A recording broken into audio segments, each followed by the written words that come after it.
안녕하세요, 여러분. So today is our 20th episode. Woo! Can you believe it, guys? As for what we're going to be talking about today, I have something very special prepared for you, and that is something that I've been receiving the most amount of questions about, and that is pronunciation. Yup. We're back at it again. We started off our weekly Korean series with pronunciation, and we're gonna continue it now. I don't know where I was going with that. I've talked about pronunciation of a certain letter, in my first weekly Korean video, which you can check out right here. And I've also talked about vowels in my second episode of weekly Korean. But then I kind of didn't really go back to pronunciation because I thought that consonants in Korean are actually not the hard part. And to me, it seemed kind of very intuitive. But a lot of you have been asking me, how do you pronounce certain consonants in Korean? How do you know when they have a stronger sound or a softer sound, or when they're double of them? How do you go about that? For the ease of your understanding, I decided to create a little table with 3 rows of consonants, which I will probably insert right about here. I'm really bad with names of letters, so let's first look at the shortest column. These letters have sounds of k, t, p, and ch. So these letters are very simple. They have only one way of pronunciation. This one, the soft sound. The k, the p, the t, the ch. If you guys notice, all these sounds have a lot of air coming out of you when you say them. So the first letter, the one that sounds like k, it appears in a lot of foreign words like Christmas, or coffee, or for example, cake. In that one word, the letter with the sound k appears at the beginning and at the end of the word, but it still, in both cases, sounds like a k. Cake.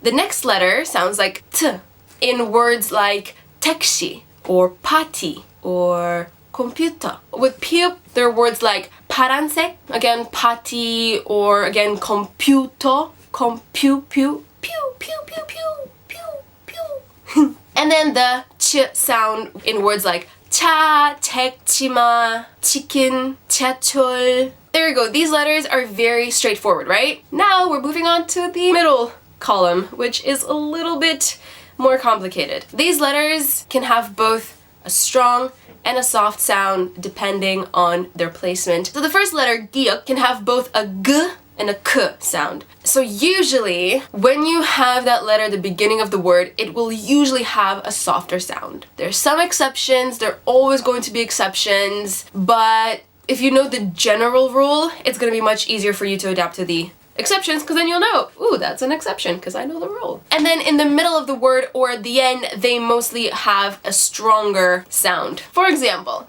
with giuk, words like Korea, 한국, gu. So the first giuk has a strong g sound. 한국, g, 한국. I'm not gonna go too much into consonants in the 받침, which is the ending of a syllable, because that's a totally different topic, and I promise I will cover it in probably the next video. Right now, focus just on the beginning of syllables, okay? So in terms of 한국 or 한글, you hear the sound is g. Similar words would be 하고, 그리고. 그리고 is actually an interesting word because you have a giuk at the beginning and at the end, and they have different sounds. You have 그리고, k, a very airy, soft sound, 그리고. At the end, you have a g sound, a much harder and stronger one. So 그리고 is an example where giuk can have 2 different pronunciations depending on its location. Similar with 고구마. I'll put a lot more example words with transcriptions in English.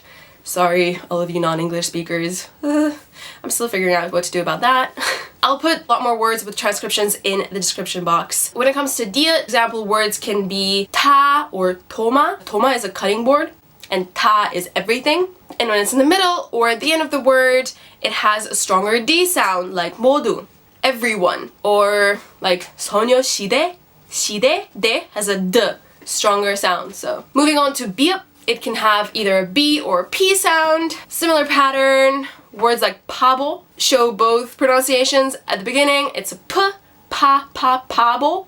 And then at the end, it is a stronger B sound. 바보. Moving on to the next letter. 남자, j, 남자. Or 지하철. 치, at the beginning, is not a ch sound. It doesn't have a little tick at the top. It actually is a j So you would assume it would have a j sound, but no, because it's at the beginning of the word, it is going to have a ch sound. So 지하철, which is subway, subway, train, subway. Either one of these, or both. I'm too lazy to check my vocabulary. Other examples can be 거짓말, and you can also hear the k, 거짓말.